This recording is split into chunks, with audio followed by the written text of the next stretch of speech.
Xi'an Kannada ವೀಕ್ಷಕರೇ, ಇವತ್ತು ವಿತ್ತ ಸಚಿವೆ ನಿರ್ಮಲಾ ಸೀತಾರಾಮನ್ 9ನೇ ಬಾರಿಗೆ ದಾಖಲೆಯ ಬಜೆಟ್ ಮಂಡಿಸ್ತೀವಿ ಅಂತ ಹೇಳಿ ಹೇಳ್ತಾ ಇದ್ದಾರೆ. ಆದ್ರೆ ಇಡೀ ದೇಶದಲ್ಲಿ ಇವತ್ತು ಒಂದು ನಿರಾಶಾದಾಯಕ ವಾತಾವರಣ ಇದೆ. ಮತ್ತೆ ಈ ಬಜೆಟ್ ಬಗ್ಗೆ ಇಡೀ ವಿರೋಧ ಪಕ್ಷಗಳು ವಿರೋಧ ಮಾಡ್ತವೆ ಅಂತಲ್ಲ, ಆದ್ರೆ ಜನಸಾಮಾನ್ಯರಲ್ಲಿ ಉತ್ಸಾಹ ಕಮ್ಮಿ ಆಯ್ತು, ಷೇರುಪೇಟೆ ಕುಸಿತು. ಇವೆಲ್ಲವನ್ನು ಕೂಡ ಕುರಿತಂತೆ ಮಾತಾಡೋಣ. ನಮ್ಮ ಜೊತೆ ಮಾತನಾಡ್ತಾರೆ ಕಾಂಗ್ರೆಸ್ ಪಕ್ಷದ ವಕ್ತಾರರಾದಂತಹ ನ್ಯಾಯವಾದಿಗಳಾದಂತಹ ವೆಂಕಟೇಶ್ ಅವರು. ನಮಸ್ಕಾರ ಸರ್. ನಮಸ್ಕಾರ. ಸರ್, ಈ ಬಜೆಟ್ ಒಂದು ನಿರಾಶಾದಾಯಕವಾದಂತ ಬಜೆಟ್ ಇದು. ಗೊತ್ತು ಗುರಿ ಏನೂ ಇಲ್ಲ ಸರ್ ಇದಕ್ಕೆ. ಆಮೇಲೆ ಯಾವುದ್ರ ಮೇಲೂ ಕೂಡ ಒಂದು ದೃಷ್ಟಿಕೋನ ಬಿಟ್ಟಂಗಿಲ್ಲ. ಯಾವ್ದೋ ಕರ್ನಾಟಕಕ್ಕೆ ಒಂದು ಎಕ್ಸ್ಪ್ರೆಸ್ ಟ್ರೈನ್ ಏನೋ ಒಂದು ಬಿಟ್ರೆ ಬೇರೆ ಯಾವ್ದಂತ ಯೋಜನೆ ಕೂಡ ಕರ್ನಾಟಕಕ್ಕೆ ಬಂದಿಲ್ಲ. ಆಮೇಲೆ ಇವತ್ತು ರೈತರ ಬಗ್ಗೆ ಯಾವುದೇ ಒಂದು ಈ ಬಜೆಟ್ ನಲ್ಲಿ ಅವ್ರಿಗೆ ಸಹಕಾರಿ ಆಗ್ತಕ್ಕಂಥದ್ದು ಯಾವುದೂ ಇಲ್ಲ ಸರ್. ಈ ದೇಶದಲ್ಲೇ ತೆಂಗು ಬೆಳೆಗಾರರ ಸಮಸ್ಯೆ ಇರ್ಬೋದು, ಬಹಳಷ್ಟು ರೈತರ ಸಮಸ್ಯೆಗಳಿಗೆ ಇದರಲ್ಲಿ ಯಾವುದು ಕೂಡ ಪರಿಹಾರ ಸಿಕ್ಕಿಲ್ಲ ಸರ್. ಒಟ್ಟಾರೆ ಇದು ಬಡವರ ಒಂದು ದೃಷ್ಟಿಲಿ ಇಟ್ಕೊಂಡು ಮಾಡಿಸಿದಂತ ಬಜೆಟ್ ಅಲ್ಲ ಸರ್. ಇದು ಬಡ ಜನರ ವಿರೋಧಿಯಾದಂತ ಬಜೆಟ್ ಸರ್. ಮತ್ತೆ ರೈತರಿಗೆ ಅಂದ್ರೆ ಈಗ MSP ಘೋಷಣೆ ಮಾಡ್ಬೇಕಾಗಿತ್ತು, MSP ಘೋಷಣೆ ಮಾಡ್ಲಿಲ್ಲ, ಏನೂ ಮಾಡಿಲ್ಲ ಸರ್. ಮತ್ತು ಯಾವುದೇ ಒಂದು ಪೂರಕವಾದಂತ ಅಭಿವೃದ್ಧಿಗೆ ಪೂರಕವಾದಂತ ಬಜೆಟ್ ಅಲ್ಲ ಇದು. ನಾವು ಬಹಳ ನಿರೀಕ್ಷೆ ಇಟ್ಕೊಂಡಿದ್ವಿ. ಯಾವ್ದೋ ಅವರ ಇದರಲ್ಲಿ ಯಾವ್ದೋ ಆ ಟೈಮಲ್ಲಿ ಬಜೆಟ್ ಮಂಡಿಸ್ತಾರೆ, ಪ್ರಜ್ವಲಿಸ್ತದೆ ಭಾರತ ಅಂತ.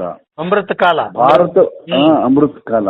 ಇದು ಅಮೃತ ಕಾಲ ಅಲ್ಲ, ಇದು ಕಗ್ಗತ್ತಲೆ ಕಾಲಕ್ಕೆ ತಳ್ಳಿದ್ದಾರೆ. ಈಗ ಕಗ್ಗತ್ತಲೆ ಬಜೆಟ್ ಇದು. ಈಗ ನೋಡಿ, ಕಾರ್ಮಿಕರಿಲ್ಲ, ರೈತರಿಲ್ಲ,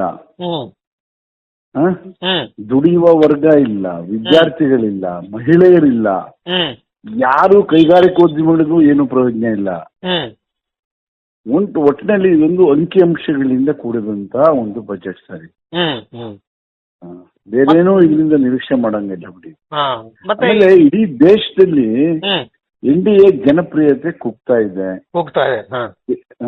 ದೇಶದ ಆರ್ಥಿಕ ಪರಿಸ್ಥಿತಿ ಕೂಡ ಬಹಳ ಒಂದು ಕೆಟ್ಟ ಪರಿಸ್ಥಿತಿನಲ್ಲಿದೆ. ಈಗ ಡಾಲರ್ಸ್ ತಗೊಳ್ಳಿ, ಎಷ್ಟು ಕಮ್ಮಿ ಆಯ್ತು ಸರ್? ಈಗ 92-95 ರೂಪಾಯಿಗೆ ಬಂದು ನಿಂತಿದೆ ಆಯ್ತಲ್ಲ. ಜೊತೆಗೆ ಇವತ್ತು ಶೇರ್ ಮಾರ್ಕೆಟ್ ಏನಾಗಿದೆ ಸರ್? ಎಷ್ಟು ಲಕ್ಷ ಕೋಟಿ ಇವತ್ತು ಆಗಿದೆ, ಒಂದೇ ದಿನಕ್ಕೆ ನಷ್ಟ ಆಗಿದ್ದು. ಶೇರ್ ಮಾರ್ಕೆಟ್ನಲ್ಲಿ ಇವತ್ತು ಆಗಿರ್ತಕ್ಕಂತ ಒಂದು ಇದನ್ನ ನೋಡಿದ್ರೆ ಅದೇ ಸ್ಪಷ್ಟ ಉದಾಹರಣೆ. ಈ ಬಜೆಟ್ಗೆ ಶೇರು ಮಾರುಕಟ್ಟೆನೇ ಒಂದು ಸ್ಪಷ್ಟ ಉದಾಹರಣೆ ಆಗಿದೆ. ಇದು ಸರಿಯಾದಂತ ಬಜೆಟ್ ಅಲ್ಲ ಸರ್. ಇವತ್ತು ಇವರು ಅಖಿಲೇಶ್ ಯಾದವ್ ಹೇಳ್ತಾ ಇದ್ರು, ಕೇವಲ 5% ಜನರಿಗೆ ಅಷ್ಟೇ ಇದು ಬಜೆಟ್ ಇದು ಅಂತ ಹೇಳಿ. 5%ಗೂ ಇಲ್ಲ, ಇದು 1%ಗೂ ಇಲ್ಲ ಸರ್. ಒಂದು ಪೇಪರ್ ನಲ್ಲಿ ತೋರಿಸಿರೋ ಬಜೆಟ್ ಇದು.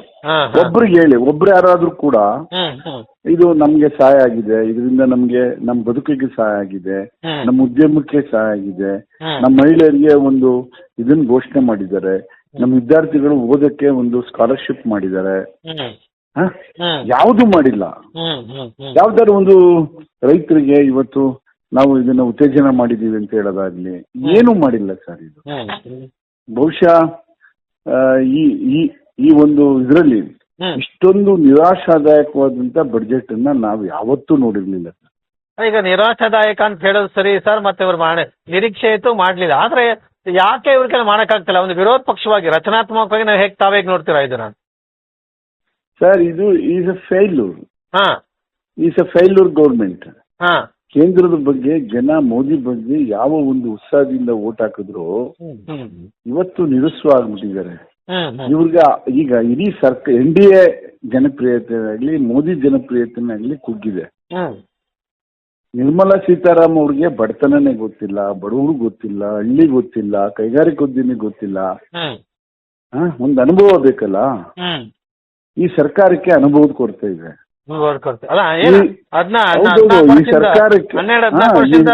ನಡೆಸ್ತಾ ಇದಾರಲ್ಲ ಸರ್?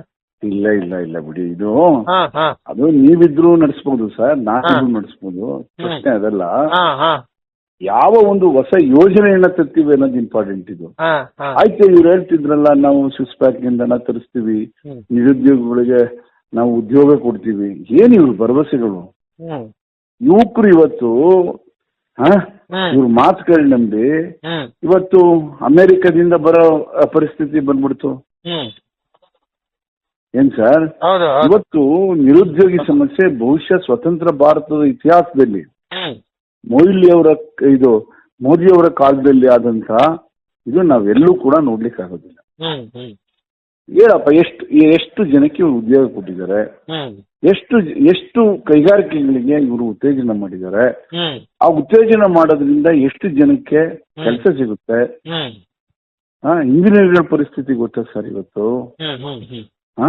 ಪದವಿ ಯಾಕೆ ಮಾಡಿಸ್ಬೇಕು ಅಂತಕ್ಕಂತ ಯೋಚನೆ ಮಾಡೋ ಪರಿಸ್ಥಿತಿಗೆ ಜನ ಬಂದಿದ್ದಾರೆ. ಕೇಂದ್ರ ಸರ್ಕಾರ ಸಂಪೂರ್ಣವಾಗಿ ವಿಫಲ ಆಗಿದೆ. ಮೋದಿಯವರು ಸಂಪೂರ್ಣವಾಗಿ ವಿಫಲ ಆಗಿದ್ದಾರೆ. ಕರ್ನಾಟಕದಿಂದ ಹೋಗ್ತಾರೆ ಅವರು ರಾಜ್ಯಸಭೆಗೆ, ಮತ್ತೆ ನಿರ್ಮಲಾ ಸೀತಾರಾಮನ್ ಅವರು ಏನ್ ಮಾಡಿದ್ದಾರೆ? ಏನು ಕೊಟ್ಟಿಲ್ಲ, ಅವರು ಏನು ಕೊಟ್ಟಿಲ್ಲ. ಅವರು ಘೋಷಣೆ ಮಾಡಿರೋದು ಆಯ್ತು, ನಮ್ಗೆ ಅಪನಂಬಿಕೆ ಇದೆ, ಅದು ಬೇರೆ ದೃಷ್ಟಿ ಬಿಡಿ. ಏನೋ ಒಂದು ಘೋಷಣೆ ಮಾಡಿದ್ದಾರೆ, ಅದನ್ನ ಅಷ್ಟೇ. ಈಗ ಅದೇ ಇವತ್ತು ಮುಖ್ಯಮಂತ್ರಿಗಳ ಚೊಂಬು ಕೊಟ್ಟಿದ್ದಾರೆ ನಮ್ಮ ರಾಜ್ಯಕ್ಕೆ ಅಂತ ಹೇಳಿದ್ದಾರೆ. ಚೊಂಬು ಅಂತ ಮುಖ್ಯಮಂತ್ರಿಗಳ ಹೇಳಿಕೆ ಸರಿ. ಅವರು ಅನುಭವಿ ಆರ್ಥಿಕ ತಜ್ಞರಿದ್ದಂಗೆ ಅವರು. ಸಿದ್ದರಾಮಯ್ಯನವ್ರ ಮುಂದೆ, ನಮ್ಮ ಮುಖ್ಯಮಂತ್ರಿಗಳ ಮುಂದೆ ಒಂದು ಆರ್ಥಿಕ ಪ್ರೊಫೆಸರ್ ಏನು ಮಾಡಕ್ಕಾಗಲ್ಲ. ಅವರು ಹೇಳ್ಬೋದು, ಆದ್ರೆ ಪ್ರಾಕ್ಟಿಕಲ್ ಅನುಭವ ಇದೆಯಲ್ಲ ಸರ್, ಯಾವುದೇ ಒಬ್ಬ ಮನುಷ್ಯನಿಗೆ ಆ ಪ್ರಾಕ್ಟಿಕಲ್ ಅನುಭವ ಇದೆಯಲ್ಲ ಅದು ದೊಡ್ಡದು. ಸಿದ್ದರಾಮಯ್ಯನವ್ರಿಗೆ ಪ್ರಾಕ್ಟಿಕಲ್ ಅನುಭವ ಗೊತ್ತಿದೆ, ಅದರಿಂದ ಅವರು ಚಂಬು ಅಂತ ಹೇಳಿರೋದು ಸರಿ ಇದೆ ಸರ್. ಅಲ್ಲ, ಈಗ ಉದ್ಯೋಗ ಸೃಷ್ಟಿ ಮತ್ತು ಸಂಪನ್ಮೂಲ ಹೂಡಿಕೆ, ಯಾಕೆಂದ್ರೆ ವಿದೇಶಿ ಬಂಡವಾಳ ಕಮ್ಮಿಯಾಗಿದೆ ಮತ್ತು ವಿದೇಶಿ ವಿನಿಮಯ ನಿಂತೋಗಿದೆ, ಡಾಲರ್ ಕುಸಿತ, ಮುಂದೆ ರೂಪಾಯಿ ಕುಸಿತಾ ಇದೆ. ಯಾವ ದಿಕ್ಕಿನಲ್ಲೂ ಕೂಡ ನೀವು ಆರ್ಥಿಕತೆಯನ್ನು ಮೇಲೆತ್ತ ಪ್ರಯತ್ನ ಮತ್ತು ಹೂಡಿಕೆಯ ಮಟ್ಟ ಯಾವುದು ಏರಿಕೆ ಆಗ್ತಾ ಇಲ್ಲ. ಇದರಿಂದ ಸ್ಥಳೀಯ ಮಟ್ಟದಲ್ಲೂ ಕೂಡ ಉದ್ಯೋಗ ಸೃಷ್ಟಿ ಆಗ್ತಾ ಇಲ್ಲ. ಇದರಿಂದ ಖಂಡಿತ ಏನು ಆಗಲ್ಲ ಸರ್. ನಾವು ಮೂಲಭೂತವಾಗಿ ಏನು ಯೋಚನೆ ಮಾಡ್ಬೇಕು ಅಂದ್ರೆ, ಈ ದೇಶದ ಯುವಕರ ಬಗ್ಗೆ ಯೋಚನೆ ಮಾಡ್ಬೇಕು, ಈ ದೇಶದ ಮಹಿಳೆಯರ ಬಗ್ಗೆ ಯೋಚನೆ ಮಾಡ್ಬೇಕು. ಏನ್ ಸರ್, ಯಾರು ದುರ್ಬಲ ವರ್ಗಗಳಿದ್ದಾರೆ ಅವ್ರ ಬಗ್ಗೆ ಯೋಚನೆ ಮಾಡಬೇಕು. ಅವ್ರ ಬಗ್ಗೆ ಯೋಚನೆ ಮಾಡೋ ಬಜೆಟ್ಗೆ ಒಂದು ಮನ್ನಣೆ ಇರುತ್ತೆ. ಇವರು ಅದು ಯಾವುದನ್ನು ಲೆಕ್ಕನೇ ಇಟ್ಟಿಲ್ಲ. ಇವರು ಬರೀ ಅಂಕಿ ಅಂಶಗಳನ್ನ ಘೋಷಣೆ ಮಾಡತಕ್ಕಂತ ಒಂದು ಆಯವ್ಯಯವನ್ನ ಇವತ್ತು ಕೇಂದ್ರ ಸರ್ಕಾರ ಮಂಡನೆ ಮಾಡಿದೆ. ಮೋದಿ ಅವರು ತಮ್ಮ ವೈಫಲ್ಯವನ್ನ ಇವತ್ತು ದೇಶದ ಜನರ ಮುಂದೆ ಎತ್ತಿ ಹಿಡಿದಿದ್ದಾರೆ.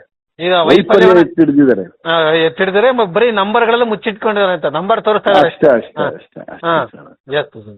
ಸೊ ಇದೊಂದು ನಂಬರ್ ಬಜೆಟ್ ಅಷ್ಟೇ, ಇದು ನಂಬರ್ ಅಂಕಿ ಅಂಶಗಳ ಬಜೆಟ್ ಇದು. Yes yes yes. Thank you sir, ಮಾತನಾಡಿಕ್ಕೆ ಧನ್ಯವಾದಗಳು. ನಮಸ್ಕಾರ sir. Thank you, thank you very much.